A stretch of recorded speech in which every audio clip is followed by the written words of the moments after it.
Madame, Monsieur, bonsoir. Immobilier, urbanisme au menu de questions d'actu ce soir. Le marché de l'immobilier est-il en difficulté, comme le clament les promoteurs immobiliers? Dommage que nous ne puissions leur poser la question, car notre demande auprès d'eux est restée sans réponse. Mais avec mes invités qui ont, eux, accepté le débat, nous allons analyser la situation en se basant d'abord sur les chiffres de Banque Limreb et de l'Agence nationale de la conservation foncière, du cadastre et de la cartographie, et puis aussi sur des facteurs structurels du secteur de la construction dans notre pays.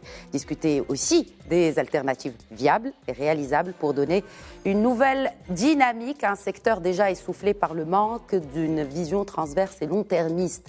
Sans être alarmiste, l'enjeu est gros. Il y va de l'avenir de notre patrimoine, mais aussi de l'avenir de centaines de milliers d'emplois et de milliards d'investissements, soient-ils publics ou privés, sans oublier les risques d'inflation qui risquent de se répercuter sur le secteur de l'immobilier dans les mois à venir. J'ai donc le plaisir d'accueillir ce soir sur le plateau 3 experts. Rachid Boufous, bonsoir. Bonsoir. Je rappelle que vous êtes architecte et urbaniste, pour ne citer que cela. Bienvenue à vous sur le plateau de questions d'actu. Merci. J'ai également le plaisir d'accueillir Maître Abdelmjid Bargache. Bonsoir Maître Bargache. Bonsoir la Khadija, heureux d'être parmi vous. Mais tout le plaisir est pour nous. Je rappelle donc que vous êtes notaire et également avec moi un confrère et également fondateur du site réponsimo.com. Amine Manissi, bonsoir et merci à vous de vous joindre à nous. Merci. Donc messieurs, quelle situation? La situation est-elle vraiment aussi mauvaise que ce que l'on lit aujourd'hui dans la presse nationale? Le secteur de l'immobilier, comment se porte-t-il réellement? Amine Manissi. Alors, ma vision, je pense qu'il ne va pas si mal que ça. Nous avons eu une année 2021 contrastée, une année en deux temps, on va dire. Un premier semestre 2021 jusqu'au 30 juin qui a été marqué par les facilités contenues dans la loi de finances 2021 d'un point de vue fiscal, notamment les exonérations pour le logement social, pour les droits d'enregistrement et 50% pour les logements résidentiels à hauteur de 4 millions de dirhams. Ça a eu un impact important sur l'activité, sur la dynamique de marché jusqu'au 30 juin. Après le 30 juin, le marché est revenu à une certaine réalité. Et ça, les chiffres montrent une hausse exponentielle des transactions, conjuguées également à une dépréciation, à une baisse des prix. Et je pense que là aussi, il faut parler du côté prix et l'effort qu'ont fait les promoteurs, les professionnels, pour justement s'adapter à la conjoncture particulière que nous connaissons depuis maintenant plus de 2 ans et offrir des tarifs, on va dire, avantageux à même de pousser les gens à investir. Donc, je dirais une année hybride 2021 avec un premier semestre. Et l'année s'annonce comment? Alors l'année 2022, la loi de finances 2022 n'ayant pas prévu de... Nous allons y revenir. Voilà, donc aujourd'hui il y a beaucoup de points d'interrogation par rapport à l'année 2022. On va parler également, je pense, de la visibilité au niveau du marché. Mais aujourd'hui, ce qu'on peut dire, c'est qu'il y a une forme d'attentisme. Et je pense aussi parce que l'investisseur, le consommateur marocain a été habitué depuis des années à guetter soit d'une mesure fiscale incitative, soit des rabais, soit des offres promotionnelles pour se décider. Et donc c'est un petit peu un effet pervers dans la mesure où les gens reportent leur décision d'achat en attendant qu'il y ait soit une incitation d'ordre fiscal, soit des prix intéressants pour les pousser à investir. Alors cette hausse justement importante, près de 33% sur le nombre de transactions en 2021, est-ce qu'on peut considérer cela, Maître Bargache, comme un effet de redressement par rapport à la baisse quand même grave qu'a connue le secteur en 2020 à cause de la pandémie? Effectivement, je commence d'abord par confirmer les données données aujourd'hui par mon ami Amine Mernissi. Effectivement, si je devais dessiner ou tracer une courbe, je dirais de 2020 à aujourd'hui, la meilleure façon de démontrer ça, c'est une racine carrée. Puisque avant 2019, on était à un certain niveau de production et de certain niveau du marché. Et sachant qu'on était déjà fin 2019 dans une période de crise, 2020, avec la pandémie, le marché a plongé, puisque pendant 3 mois, on n'a pas travaillé. Le gouvernement a eu quand même la sagacité de lancer un plan de redynamisation du secteur à travers la fiscalité. Finances rectificatives. La loi de finances rectificative. Et nous avons, nous, constaté au niveau des études notariales une activité intense, surtout le premier semestre de l'année 2021. Et il y a eu, je dirais, un tassement, voire une chute vers la fin de l'année. Puisque, effectivement, d'après les données et les chiffres de Banque El Maghreb et de l'Agence nationale de la conservation foncière, l'année 2020, ce qui est paradoxal, en termes d'indice sur le prix, il y a une baisse qui tourne autour de 3,%. Et alors que, en termes de volume de transactions, il y a eu une hausse à deux chiffres. Oui, mais il y a une baisse aussi des crédits bancaires. Ça, c'est tout aussi contradictoire, c'est encore plus contradictoire. Une hausse des transactions, une baisse des crédits bancaires, alloués bien sûr à l'immobilier. Hein, on peut comprendre un peu l'attitude frileuse des banques, parce que malgré que Banque El Maghreb avait décidé de baisser le taux créditeur, les banques n'ont pas suivi. Absolument. Parce que quand vous leur posez la question, ils vous disent de manière claire et simple qu'on aurait pu augmenter les taux parce qu'il y a soi-disant une sorte de prime de risque. Quand on sait que le secteur touristique, un certain nombre de secteurs ont été fortement touchés par la crise, donc ce qui est synonyme de perte d'emploi, et donc les banques ne pouvaient pas accompagner les particuliers, donc les banques se montraient un peu frileuses au regard des dossiers de crédit. Et donc, forcément, le marché immobilier a subi quand même en fait, cette position de la part des banques a fait que les acheteurs n'ont pas trouvé financement par rapport à leur projet d'acquisition. Et qu'en est-il des projets, justement, Rachid Boufous, des projets immobiliers après, bien sûr, on l'a vécu, il y a eu 3 mois sans aucun chantier en 2020. Bien sûr, la reprise des chantiers a été quand même importante pour 2021. Qu'en est-il par rapport à cela? Et puis aussi, un petit commentaire sur ces tendances avec laquelle on a fini 2021, avec laquelle nous commençons cette année 2022 avec un nouveau gouvernement, sans nul besoin de le rappeler, sur cette question-là, d'abord d'un côté de production, mais aussi de commercialisation. Ce qu'il faut savoir, c'est que sur une année entre 2021 à 2022, il y a eu à peu près introduction d'à peu près 68 000 dossiers sur la plateforme Rokhas, qui aujourd'hui, comme vous le savez, c'est la plateforme numérique de dématérialisation des autorisations de construire. Et donc, sur ces 68 000 dossiers, il y a eu à peu près 38 000 autorisations fermes, donc ce qui fait à peu près 65% d'avis favorables, donc de projets réellement faits. Et sur ces 68 000 introductions, c'est beaucoup plus les petits projets, c'est-à-dire les projets de réfection, les projets de surélévation, de logement, etc., qui ont pris le dessus sur 85%.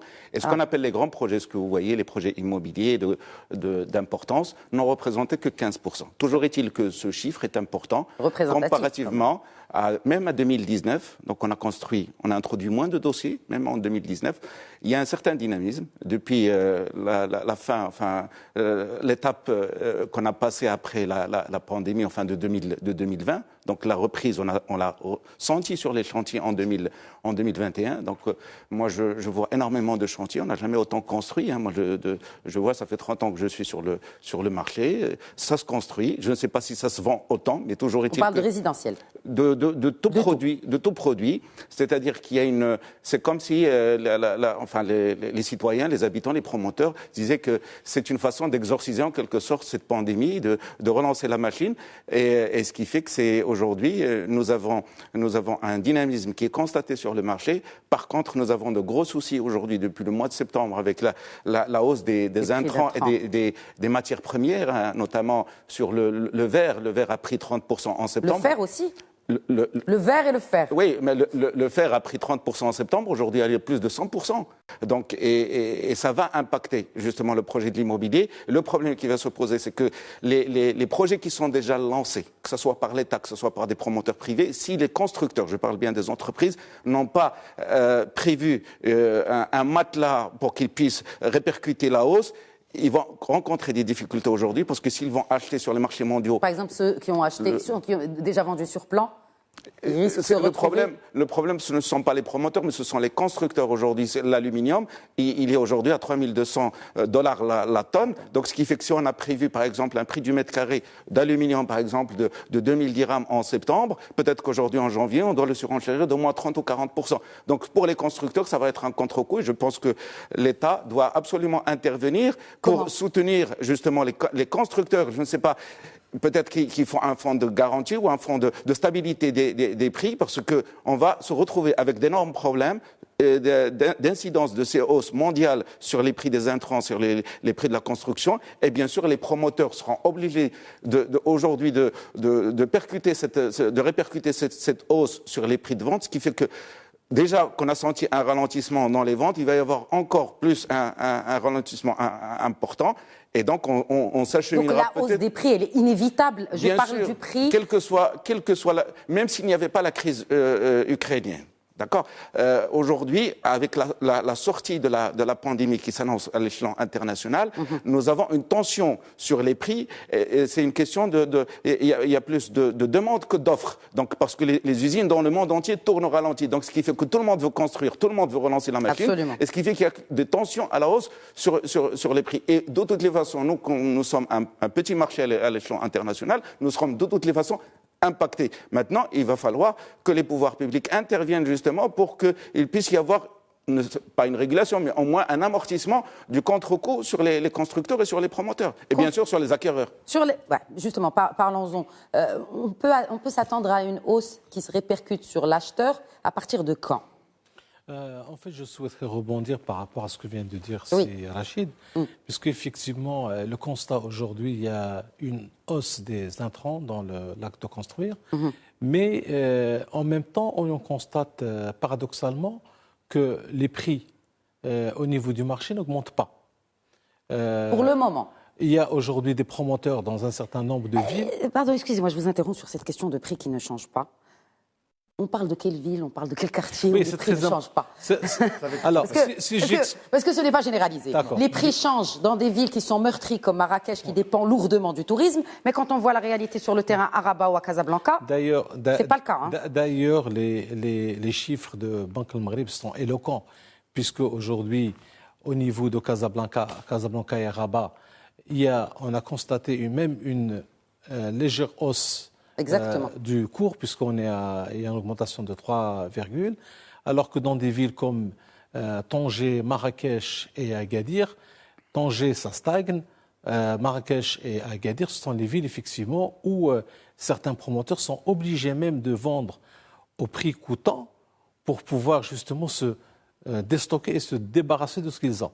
Ça veut dire que ce sont les promoteurs aujourd'hui qui acceptent, face à cette crise, acceptent de perdre, acceptent en fait d'accorder des prix, sachant qu'il y a l'épée Damoclès qui est l'administration fiscale, qui est là pour redresser, et ils ne savent pas comment faire, puisque d'un côté, il y a la hausse des prix, des intrants, de l'autre côté, pour appâter les acheteurs, il va falloir réduire les prix, parce que l'attractivité vient de là, et ils n'ont aucun moyen pour se débarrasser de leur stock énorme, sans pouvoir accorder des rabais. Mais attention, en face, il y a l'administration fiscale qui est là pour redresser, vérifier un peu les promoteurs. Et c'est pour cela qu'on a vu quelques campagnes promotionnelles, genre on offre les frais d'enregistrement, conservation, on offre une voiture, etc. Mais en fait, ce ne sont que des remises accordés par les promoteurs pour pouvoir justement écouler leur stock. Très bien. Voilà, c'est-à-dire que c'est paradoxal. Il y a une hausse des intrants, mais en même temps, les prix en fonction. Non. En fait, il y a une hausse des intrants et une baisse des prix, effectivement. C'est un maintien, je vous dirais. Pour l'instant. Pour l'instant. Parce que ça risque de changer dans les mois à venir, voire dans les semaines à venir. Amin Mernissi, une réaction. La hausse des intrants, je pense qu'elle va être répercutée dans les 2 à 3 prochains mois sur des projets nouveaux qui ont inclus ces intrants. Mais c'est vrai que tout ce qui a été livré à date a été fabriqué, produit avant, et donc avec un prix de revient inférieur. Mais c'est vrai que face au resserrement du crédit, les promoteurs, parce que quand on constate qu'il y a eu 3-4% de baisse au niveau des prix, c'est aussi une façon c'est un manque de liquidité de la part des promoteurs. Et plutôt de continuer à payer des agios, on préfère vendre avec une très petite marge, voire une marge nulle, déstocker, avoir de l'argent frais pour pouvoir refinancer de nouveaux projets. Mais bon, dans tout ça, moi je reste quand même optimiste parce que ce qu'on a traversé, c'est une crise. Vous avez bien de la chance, hein, parce que l'optimisme aujourd'hui, compte tenu de la conjoncture mondiale... Non, je parle de l'immobilier. Oui.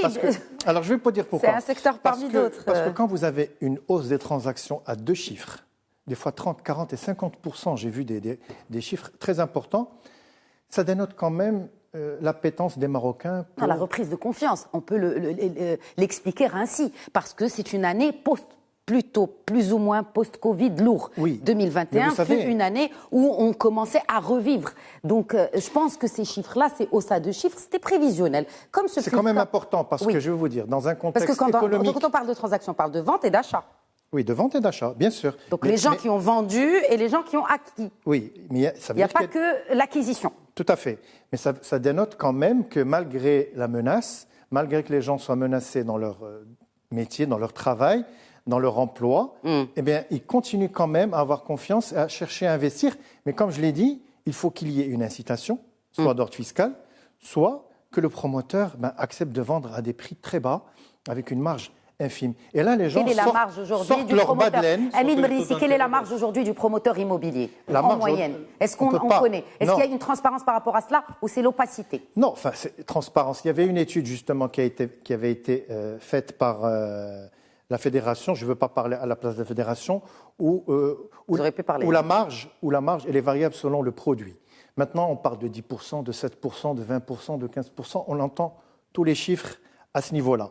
Mais ce qui est sûr, c'est qu'aujourd'hui, le fait de continuer à vouloir investir dans le secteur, parce que de toute façon, on n'a pas trop le choix. Le secteur, il est vital, il représente 6 à 7% du PIB national. Absolument. C'est 1 million d'emplois, c'est près de 30% de l'encours des crédits globaux de l'économie.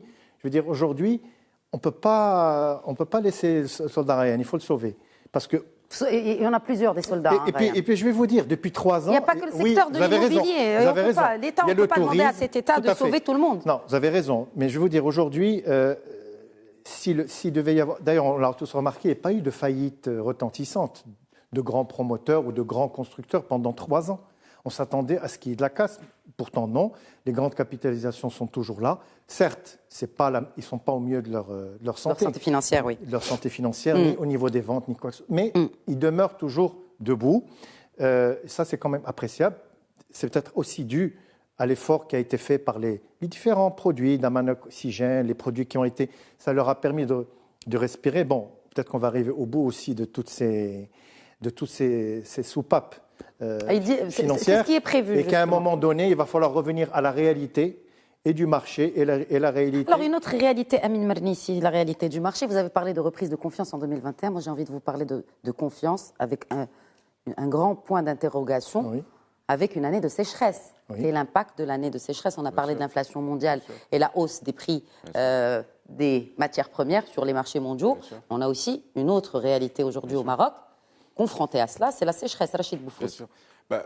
Aujourd'hui, à chaque fois, nous l'avons remarqué, à chaque fois qu'il y a des problèmes de sécheresse, on l'a très bien vu dans les années 80, de longues années de sécheresse amènent des mouvements migratoires importants vers les centres urbains les plus aisés, c'est-à-dire les plus riches, notamment qui se trouvent sur la côte atlantique, Rabat, Casa, Kenitra, Jedida. Donc, cette année, malheureusement, avec la rareté des précipitations, nous risquons de se retrouver face à un nouvel élan migratoire des campagnes vers les villes.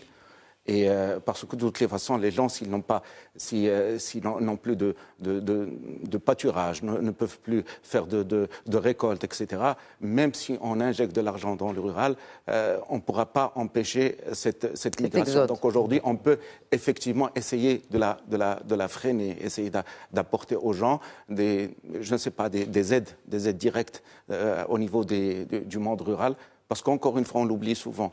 le Maroc ne se développe pas simplement autour de cette zone côtière entre le Jadida et Qnitra qui représente à peu près 50% des urbains au Maroc. Il y a aussi une grande majorité de ruraux. Et on a délaissé ce monde rural pendant très très longtemps. On ne s'y est pas occupé. D'ailleurs, moi, quand j'ai été auditionné par la Commission sur le nouveau modèle de développement en 2020, en janvier 2020, j'avais attiré l'attention de la Commission sur la problématique du rural parce qu'aujourd'hui, sur toutes les politiques publiques d'aménagement du territoire ou même de développement urbain, nous avons laissé de côté le monde rural. 45% de la population marocaine, rappelons-le. Tout à fait. Et aussi qui connaît une grande précarité, une grande pauvreté. Absolument. Et aujourd'hui, ces populations, qu'est-ce qu'elles demandent? Elles demandent peu de choses. Elles demandent peut-être une route rurale, elles demandent peut-être des médecins, elles demandent peut-être des dispensaires rapprochés, des internats pour jeunes filles, parce que le gros problème du monde rural, justement, c'est l'abondance scolaire pour les jeunes filles. Il suffit juste de construire des internats pour jeunes filles pour qu'on reprenne. D'ailleurs, on l'a vu dans certaines régions, on a construit ce genre d'équipement où les gens ont repris confiance dans l'État, ils ont pu envoyer leurs petites filles à l'école. Nous le remarquons aussi dans l'inexistence de lycées, etc., de grands équipements. On pourrait revoir cette politique d'aménagement des territoires pour créer ces espèces de centres intermédiaires qui puissent freiner justement ces migrations. Et c'est sur ça qu'il faut travailler dans les prochaines années. Je sais que les gouvernements successifs, depuis une quinzaine d'années, essayent de faire enfin, ils élaborent des stratégies, mais il n'y a rien sur la réalité. Et de toutes les façons, les migrations ne s'arrêtent pas. Nous avions remarqué en 2017-2018, grâce à une étude du HCP, qu'il y avait un mouvement dans l'autre sens des villes vers les campagnes, c'est-à-dire les gens repartaient vers les zones qui entourent les villes. Non, pas seulement les gens qui se sont un petit peu enrichis en quelque sorte en ville, repartaient en fait dans leur bled pour réinvestir. Très bien. Avec aujourd'hui une situation de sécheresse et conjuguée à la pandémie, parce qu'il faut aussi voir l'impact de la pandémie sur ces ménages. Je pense qu'il va y avoir un mouvement migratoire important. Donc il faut agir vite pour qu'on puisse au moins freiner ce mouvement migratoire. Parce qu'encore une fois, qu'est-ce qui va exploser? C'est le nombre de bidonvilles. On est déjà à plus de 480 000 ménages de bidonvillois, alors qu'on n'était qu'à 260 000 en 2000. Donc ça veut dire que le bidonvillois, il pousse tout le temps. Et il faut trouver des solutions. J'en ai quelques-unes pour justement freiner ce problème. Ce que vous avez partagé avec la commission spéciale sur le nouveau modèle de développement. Oui, mais sur les bidonvilles aujourd'hui, il faut absolument, c'est quelque chose que je dis dans les médias depuis une quinzaine d'années, il faut absolument que l'État définitivement crée un registre national des bidonvillois. Parce que les gens aujourd'hui, on leur donne des lots, ils revendent les lots, ils vont s'inscrire dans une autre... Mais tout ça passe par le registre social unifié, Rachid Boufous.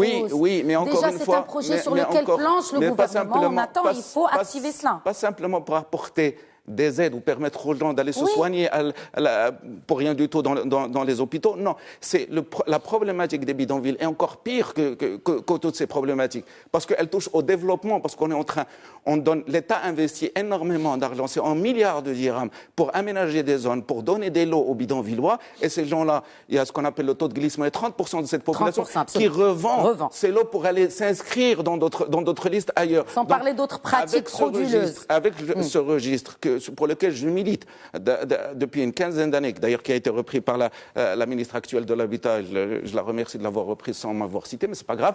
L'essentiel, encore une fois, que ce registre est indispensable. Et il faut le distribuer à toutes les autorités, à la justice, à la gendarmerie, à la police, à l'intérieur, pour que si quelqu'un vient c'est-à-dire qui a bénéficié d'un lot et qui part dans une autre ville pour bénéficier d'un nouveau lot, qu'on lui dise, écoutez, vous revenez à votre site initial parce que vous avez déjà été bénéficiaire d'un lot. Donc il faut que l'État intervienne de manière ferme. Ça, c'est une solution pour freiner cette migration. Parce qu'aujourd'hui, l'effet de la sécheresse, nous n'allons pas l'avoir simplement en 2022. Nous allons l'avoir en 2023, 2024. Mais moi, ma question, elle était plutôt vers l'acquéreur. Est-ce qu'aujourd'hui, compte tenu de votre expérience, Maître Bargache, l'acquéreur aujourd'hui, est-ce qu'il perd confiance en année de sécheresse pour acheter un bien durable, donc immobilier? Moi, quand je me suis installé, j'étais dans une petite localité qui est proche de la campagne. Et quand il y avait une excellente année agricole, les premiers acheteurs, les premiers investisseurs, c'était déjà les agriculteurs. Très bien. Or, quand il y a une année de sécheresse, il ne faut pas compter sur cette catégorie d'investisseurs. Deuxième chose, C'est par rapport à la problématique, je reviens à la problématique de l'eau, puisque c'est pas quelque chose qui date d'aujourd'hui.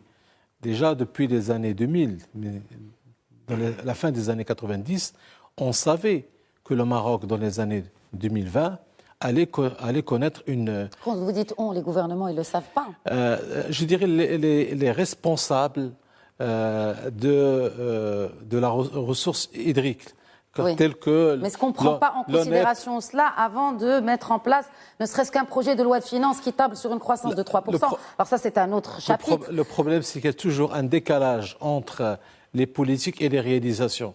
On savait qu'il y avait cette problématique.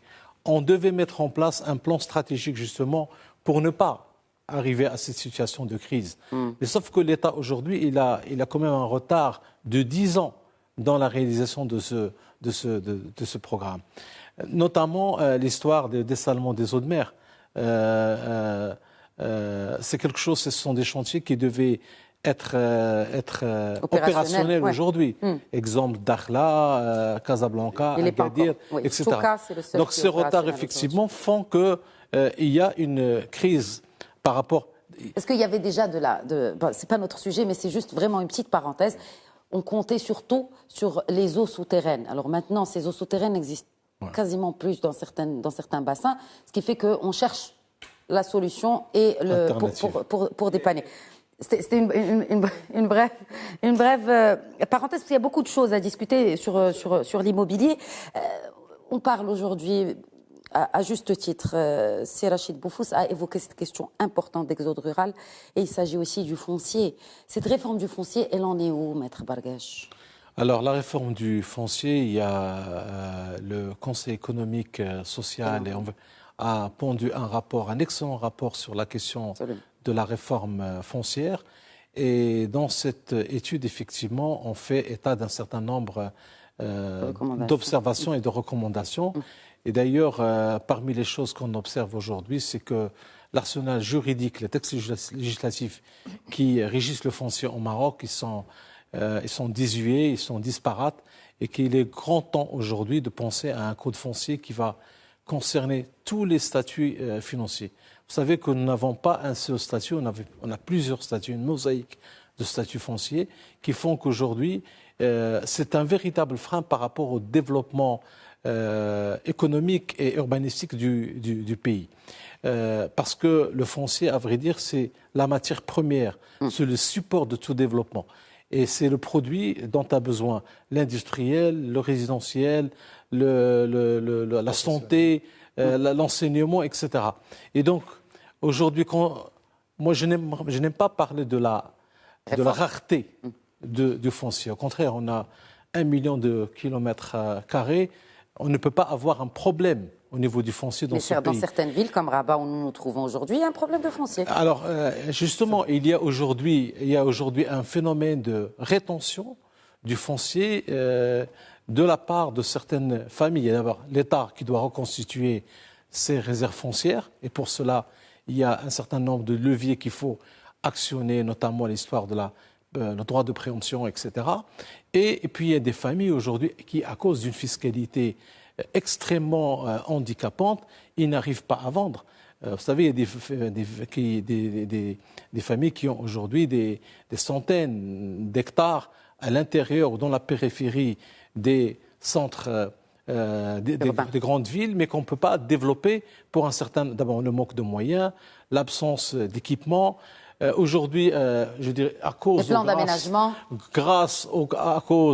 de la fiscalité, la TTNB commence à devenir une menace. La taxe sur terrain non bâti. Ben oui, parce que il y a des communes aujourd'hui qui commencent à appliquer de manière rigoureuse la TTNB, et les gens sont enclins de payer.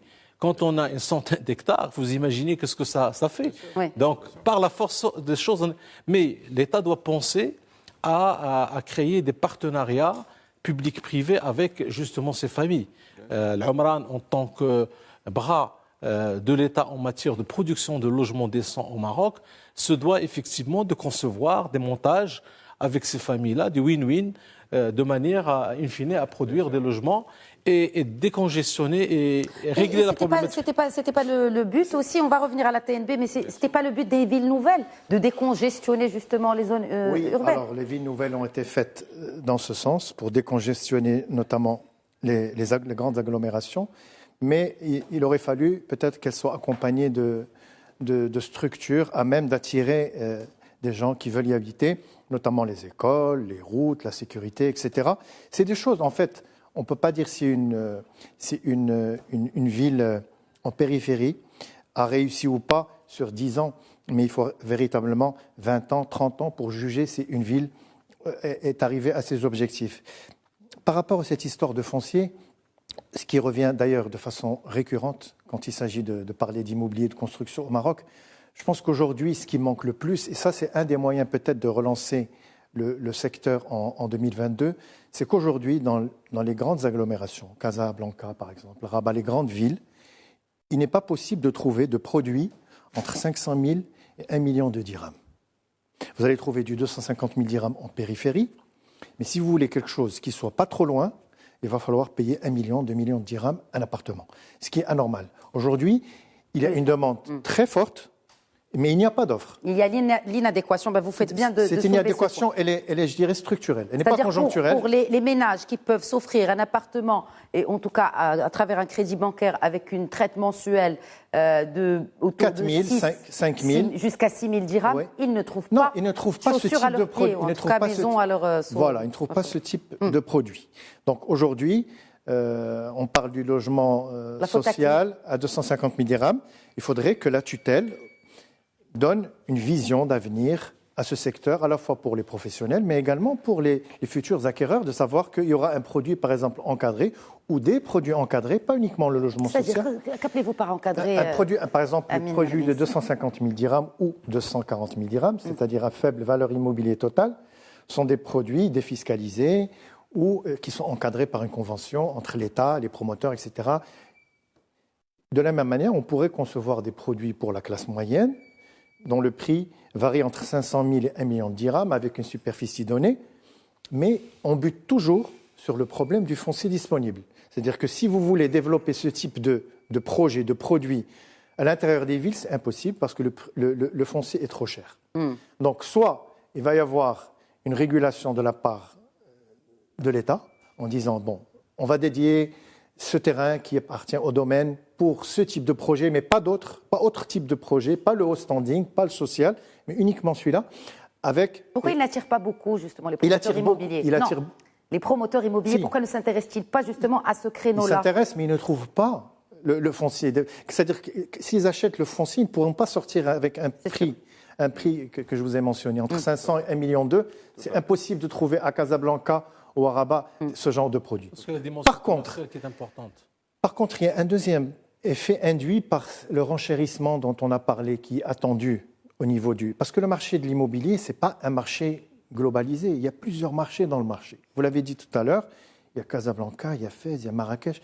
Et à l'intérieur de chaque ville, il y a plusieurs particularités. Le marché immobilier dont on parle avec un renchérissement à venir, il aura peut-être aussi un effet positif sur le marché de seconde main, c'est-à-dire les biens anciens. Ceux-là n'ont pas connu de hausse. Ce sont des biens qui ont été généralement amortis et pour lesquels les gens vont aller vers leur acquisition parce qu'ils seront meilleur marché que le neuf. Et ça va créer quand même un effet retour vers le neuf. Parce que celui qui a vendu un bien ancien, il va pouvoir réinvestir dans un appartement neuf, ou une maison, ou un terrain. Donc il y aura un effet circulaire, c'est-à-dire du fait même de ce renchérissement, le marché des biens de seconde main va devenir plus attractif. Et donc plus cher ou... Non, ce sont des biens qui ont été construits il y a des années, c'est de la seconde main, c'est déjà amorti. Donc ça va être vendu moins cher. Et donc ça va créer un appel d'air, les gens vont pouvoir réinvestir leur argent dans, cette fois-ci, du neuf. Et donc ça va, si vous voulez, ça va recréer une dynamique. Très bien, je vois très bien. Donc grâce à cause, comme a dit Maître Bargache, de ce renchérissement des matières premières, que bon, je pense c'est quelque chose de conjoncturel pour le moment. Il n'est pas inscrit dans le marbre que c'est vrai qu'on assiste à la hausse des matières premières, mais ça peut également baisser. Et donc, avoir un effet également sur le prix du neuf.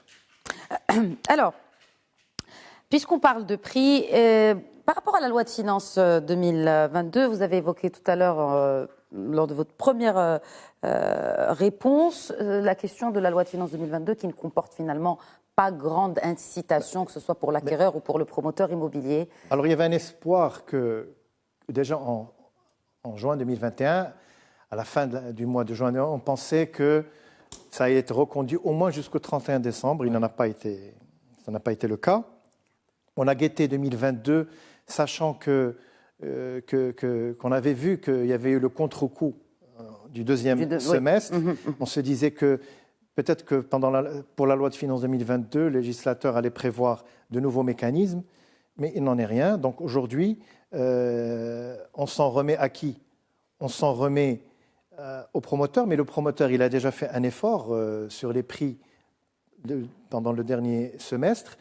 C'est-à-dire que son effort n'est pas infini. Il faut bien, à un moment donné, revenir à une vérité des prix, à une vérité du marché. Il n'y a plus d'abattement sur les droits d'enregistrement, donc il va falloir payer plein pot. Très bien, c'est clair.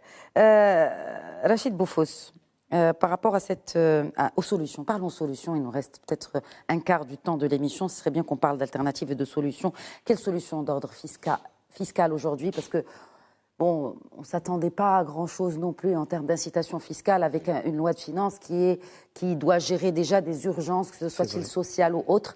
Quelles sont, selon vous, les incitations, les solutions d'ordre fiscal, comme je le disais, d'ordre légal, pour plus de transparence, et aussi en ce qui concerne le bancaire, et ça c'est une autre histoire. Mais en tout cas, déjà sur le volet fiscal et légal, Rachid Boufos.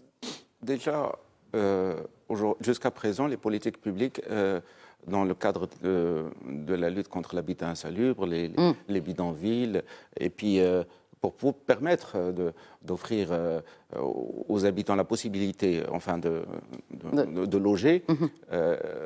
L'État a eu recours à des incitations fiscales en 2000, ce qui a permis quand même, en associant les promoteurs immobiliers privés à cette action, à ce grand programme ambitieux, de construire quand même quelque chose comme 1 million de logements, sur 1,5 million de logements qui étaient en manque. Donc, ce qui fait que le secteur privé a joué son rôle. Mais jusqu'à présent, ce sont les promoteurs qui ont été aidés et pas les acquéreurs. Alors que moi, je pense qu'il est peut-être temps d'aider les acquéreurs, notamment en instaurant Il y a eu déjà la baisse du taux directeur de la Banque centrale, ça n'a pas aidé les acquéreurs. Aujourd'hui, parce que les banques ont fait à leur tête, finalement. Comment un citoyen peut-il comprendre que le promoteur jouit d'une exonération de TVA alors que lui-même paye une TVA sur son crédit, par exemple? On peut subventionner cette TVA à l'acquéreur. On peut aussi, comme je l'ai lancé il y a un certain nombre il y a quelques années, de faire des taux d'intérêt nuls, c'est-à-dire à taux zéro, qu'on puisse, justement, comme il existe un peu partout dans le monde, où l'acquéreur est aidé par l'État, où il peut acquérir un bien immobilier avec un taux de crédit nul. De toutes les façons, les taux directeurs de la Banque du Maroc sont assez bas, aujourd'hui à 1,38, je pense, et le taux bancaire, il est à 4,30 ou 4,50. On peut encore faire un effort, l'État peut aujourd'hui faire encore un effort pour aider l'acquéreur, parce que sans acquéreur, il n'y a pas de promoteur. Donc il faut vraiment faire ce qu'on appelle, ce que les divers ministres ont appelé l'aide directe. Mais cette aide, elle doit être sur ça, elle doit être aussi sur la possibilité aussi d'offrir aux promoteurs plus de terrain, plus de foncier à des prix intéressants. Pour rebondir sur ce qu'a dit Simonesi tout à l'heure, aujourd'hui, ce n'est pas normal qu'un promoteur public, un opérateur public, fasse les mêmes opérations urbaines, c'est-à-dire avec le même souci de rentabilité qu'un promoteur privé. L'État, à travers ces organismes institutionnels de type CGI, de type l'Amran, de type un certain nombre d'intervenants aujourd'hui, ne sont pas là pour faire du bénéfice, ils sont là pour offrir du logement en masse aux citoyens. Donc il ne faut pas qu'ils viennent concurrencer. Pourquoi ils ne doivent pas concurrencer le privé? Parce qu'ils ont eux, ils bénéficient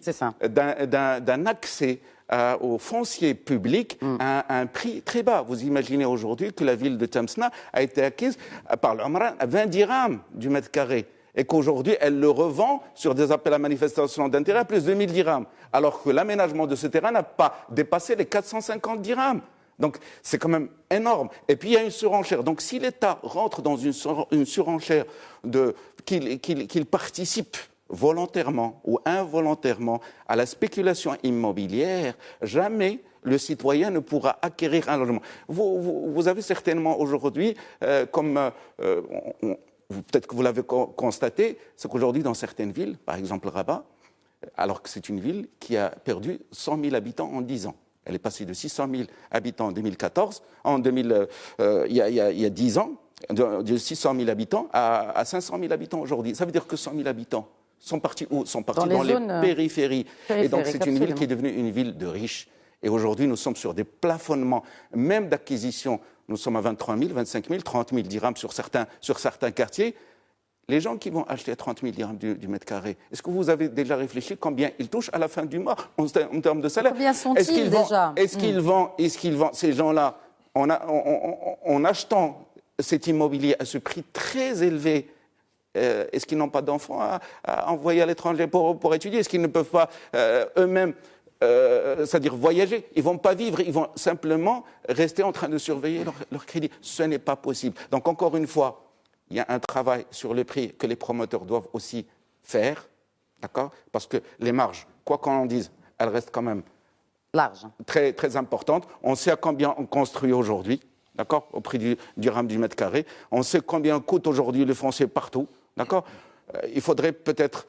C'est là où il faut un système de régulation sur le foncier. Mais déjà le règlement général de la construction. Alors, le règlement général... ça c'est autre chose. Oui, ça c'est autre chose parce qu'aujourd'hui, nous manquons. Vous imaginez le Maroc aujourd'hui ne dispose pas d'un règlement général de la construction. Nous sommes sur les arrêtés municipaux qui datent des années 50, n'ont jamais été mis à jour, alors qu'aujourd'hui nous sommes sur des immeubles, ce qu'on appelle les IGH, c'est des immeubles de grande hauteur, à plus de 28 mètres, etc.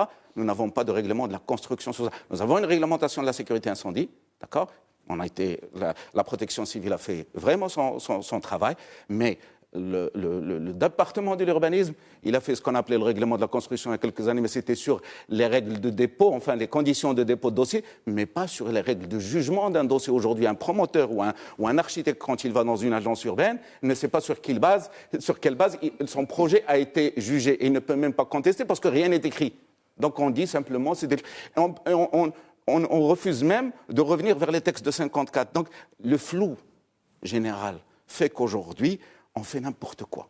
Est-ce que vous pensez que la ministre, bien qu'elle communique pas trop, mais en tout cas la nouvelle ministre de l'Habitat et de l'Urbanisme est consciente de ces dossiers? Est-ce qu'il y a déjà dans le programme gouvernemental, vous avez senti, messieurs, je vous pose la question, c'est une question ouverte, vous avez senti une réelle volonté du gouvernement de prendre en main cette question de l'habitat et qui est indissociable à la dignité du citoyen et celle de l'urbanisme? Donc, déjà, par rapport à ce qu'elle a annoncé jusqu'à présent, le programme est ambitieux, est intéressant. Maintenant, il faut la réalité. Il faut, comme l'a dit Séménessi tout à l'heure, qu'est-ce qu'on va faire de ce programme de 100 000 logements aujourd'hui qu'on a arrêté?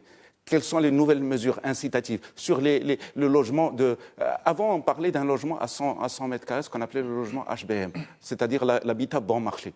Pourquoi on l'a abandonné il y a 30 ans? Oui, mais déjà, il faut le contrôle de qualité sur ça, Rachid Boufouz. Il y a eu beaucoup de couacs dans ces programmes-là. Il faut revenir sur ces couacs. Mais encore une fois, si on veut réguler le marché, le plus important, c'est la traçabilité de tous les intervenants. C'est la traçabilité. Transparence. C'est la traçabilité des promoteurs. Ce n'est pas n'importe qui peut devenir promoteur. La traçabilité des constructeurs. Pas n'importe qui peut devenir constructeur. C'est la traçabilité de tous les intervenants. Aujourd'hui, vous avez des plombiers, des électriciens, ils ont juste un téléphone, n'ont ni patente, ni papier, ni rien du tout. Ils interviennent sur des chantiers énormes. Ce n'est pas possible. Il y a des problèmes de garantie. Il y a des problèmes que rencontrent aujourd'hui les promoteurs de qualité, de finition de leur logement. Et le stade qu'on en est arrivé aujourd'hui, c'est le stade de confrontation entre l'acquéreur et le vendeur.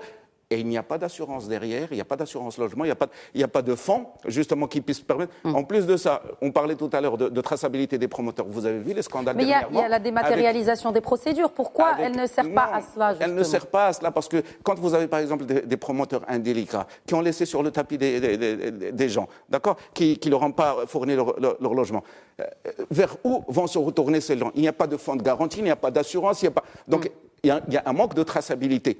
Et ça, je pense, c'est un travail des fédérations à faire en interne. Il ne faut pas qu'on attende une loi qui viennent de l'État. Il faut que les métiers s'organisent par eux-mêmes. On parle de dématérialisation, oui, Rachid Boufous, mais il faut aussi que cela fasse partie de tout un ensemble. La même question que j'ai posée à Si Boufous, à vous, Maître Bargache. On sent qu'il y a une volonté politique aujourd'hui pour venir en aide à ce secteur qui, depuis 2019, bien avant la Covid-19, souffrait de maux assez profonds et assez structurels. D'abord, il faut reconnaître que l'actuel gouvernement a du pain sur la planche. Il y a plusieurs priorités à poursuivre et que tout est prioritaire. Alors, est-ce qu'aujourd'hui le secteur de l'immobilier est une des priorités, sachant que l'immobilier, qu'on le veuille ou non, comme il a dit Amine, c'est quand même un secteur clé dans une économie telle que le Maroc, vu son apport. Maintenant, si le gouvernement souhaiterait véritablement relancer le secteur de l'immobilier au Maroc, il y a, à mon sens, 4 axes importants. Le premier axe, ça concerne le volet économique, le volet marché. Et aujourd'hui, on sait que dans un marché immobilier, il y a plusieurs composantes. On sait très bien que pour le haut standing, ce créneau, cette niche, tire son épingle du jeu. Par contre, pour le social et le moyen standing, le social, il y a un certain, je dirais, fléchissement un peu, une certaine stagnation de la demande. Deuxième chose, le produit pour la classe moyenne, il y a peu de disponibilité aujourd'hui. Donc l'inadéquation entre l'offre et la demande. Il faut absolument réfléchir à cela. Mais surtout, il y a un constat très, très important, c'est l'inadéquation entre l'offre et la demande. Comment réduire aujourd'hui le gap entre les prix de vente et le pouvoir d'achat des citoyens. Ce que disait Rachid tout à l'heure. Je suis d'accord quand Rachid dit qu'effectivement, le logement n'est qu'une rubrique dans un budget familial. Il ne peut pas prendre le dessus sur le budget santé, le budget... Donc quoi, il faut réglementer, il faut revenir à ce barème des prix qui a été... C'est-à-dire qu'il faut avoir absolument des politiques volontaristes de manière à créer de l'emploi et surtout à améliorer le revenu des citoyens. Ça, c'est important. Un dernier point. Deuxième chose, la parole à Amine Mernissi pour finir. Le côté juridique est également important, le côté légal est également important, parce que je ne peux pas ne pas profiter de cette opportunité qui m'est offerte en tant que notaire pour dire il y a un manque de transparence et de sécurité juridique dans le marché immobilier. Et là, je reviens forcément à mon dada, qui est la vente en état futur d'achèvement. Des textes juridiques qui sont là, mais on attend les décrets d'application. On a... Pourquoi ça tarde? Ça tarde à venir. C'est la question qu'il faut poser au selon vous en tant que professionnel. Selon moi, c'est une question. Je pense que c'est une question de lobbying, parce que plus on aujourd'hui, il faut partir du principe que les consommateurs immobiliers, ils ont des droits, des intérêts à sauvegarder. Ils ont le droit à avoir une certaine transparence. Et donc, l'autre partie qui est promoteur immobilier doit se soumettre un peu. Très bien. Parce qu'on n'est plus aujourd'hui dans un marché qui est vendeur. Les acheteurs ont retrouvé leurs droits légitimes et il faut absolument que le gouvernement fasse évoluer un peu les textes législatifs de manière à répondre à cet impératif de sécurité. Et dernière observation, c'est par rapport à la fiscalité. Comment créer encore un cadre incitatif, sachant qu'aujourd'hui, il n'y a pas la loi de finances 2022, il n'y a pas eu grand-chose. Mais cela n'empêche pas... il faut bien remplir les caisses de l'État aussi, parce que les incitations fiscales... Mais le secteur immobilier, effectivement, c'est un secteur qui rapporte beaucoup à l'État. Il suffit juste de rappeler la taxe sur le ciment, c'est 2,5 milliards de dirhams. Je ne parle pas de droit d'enregistrement, je ne parle pas de droit de la conservation foncière. Donc, il faut absolument revoir tout ça. Et voilà. Donc, Pourquoi, une dernière question par rapport aux taxes, justement. Pourquoi la taxe sur les terrains non bâtis est aujourd'hui mal placée, peut-être, selon certains observateurs? Cette taxe qui a été instaurée il y a quelques années pour lutter contre la spéculation immobilière a eu un effet inverse. Aujourd'hui, cette taxe est de l'ordre d'à peu près 12 dirhams. Entre 2 et 20, ça peut être à 15 par rapport... Ça dépend de la nature des terrains zonés et elle est exigible sur les 5 dernières années. Et ce qui fait qu'aujourd'hui, des gens qui ont 50 hectares, 100 hectares, ce sont des familles peut-être qui sont riches foncièrement, mais qui n'ont pas de liquidité. Vous imaginez 12 dirhams sur 1 million de mètres carrés, ça fait 12 millions de dirhams par an, d'accord, qui sont exigibles sur les 5 dernières années, ce que doit payer justement une famille ou un promoteur pour pouvoir se libérer de ces taxes. Toujours est-il qu'on peut, si l'État veut garder ces taxes, moi je la trouve inutile, parce qu'elle ne sert à rien du tout, elle contribue juste au surenchérissement de la spéculation immobilière. Mais c'est les communes, mais ça ne sert strictement à rien du tout. Par contre, si l'État tient absolument à ces taxes, au moins qu'il la fasse en aval des transactions immobilières, c'est-à-dire permettre aux promoteurs justement de pouvoir vendre. Et là, la vente aussi est problématique aujourd'hui. On ne peut pas vendre tant qu'on n'a pas de titre foncier. Même aujourd'hui, la vente sur plan, la vente, c'est-à-dire des avances que doit, par exemple, donner un acquéreur, il est interdit au notaire par la loi de l'urbanisme de pouvoir faire des actes notariés sur ça. Alors, on doit trouver de la souplesse, offrir justement aux promoteurs un peu plus, la possibilité d'avoir un peu plus de liquidité, de pouvoir vendre en cours d'aménagement et de venir avec toutes les taxes, y compris la taxe sur les terrains non bâtis. Sur les lotissements aussi, 5% sur l'aménagement, etc. Que même les taxes sur la construction, qu'elles puissent venir au niveau du permis d'habiter, au niveau de la réception provisoire, à la fin, une fois que le promoteur a assez de liquidité pour pouvoir les payer et non plus en amont. Le contraire. Voilà. Merci Rachid Boufous. Un dernier mot, Amin Mernissi. Écoutez, moi je pense que effectivement la responsabilité de l'État elle est au premier plan. L'État doit assumer ses responsabilités et il doit donner le là. Parce qu'aujourd'hui, c'est vrai que nous avons un secteur privé qui est dynamique et qui nous a permis quand même d'arriver là où nous en sommes. Aujourd'hui, nous avons des champions nationaux qui se sont exportés et ça, c'est récent. Il y a 15 ans, ça n'existait pas. Ça, d'une part. D'autre part, le secteur, les professionnels et même les consommateurs ont besoin d'une visibilité qui est aujourd'hui inexistante. Moi, personnellement, j'en appelle à l'organisation d'assises nationales de l'immobilier. C'est un autre débat, voilà. L'organisation d'assises. Il y a eu des assises. Il y a eu les assises de la fiscalité. Oui, d'accord. Il y a même eu la réforme de la loi fiscale. Oui, mais entre-temps, il y a eu un Covid. Je pense qu'il est temps de passer à l'action. Oui, mais ce qui permet de passer à l'action, c'est d'abord de se réunir et de débattre vraiment dans le fond des problèmes. De se réunir, parce qu'il y a même des fonds de problèmes au sein même de la profession. Mais c'est de réunir les professionnels. Peut-être se mettre debout et ne plus s'asseoir. Qu'on arrête avec ces assises. On les fera debout. Voilà. Bien dit. Mais bien dit, Rachid. On a besoin vraiment de savoir où est-ce qu'on va dans les 10 prochaines années. Très bien. Parce que l'immobilier, c'est pas chaque année qu'est-ce que va nous réserver cette loi de finances, comment on va faire, on guette. Non, on a besoin de savoir dans 10 ans où est-ce qu'on sort. Très bien. Merci beaucoup, Amin Mernissi, mon frère. Et je rappelle que vous êtes donc fondateur de Reponsimo.com. Merci également, c'est Rachid Boufous, écrivain, urbaniste, architecte et j'en passe. Également, Maître Bargage. C'est toujours un plaisir de vous accueillir sur ce plateau. Merci. J'espère qu'on a pu répondre à vos questions, à vos multiples questions sur ce marché de l'immobilier. Je vous remercie de votre fidélité. Très bonne soirée à tous.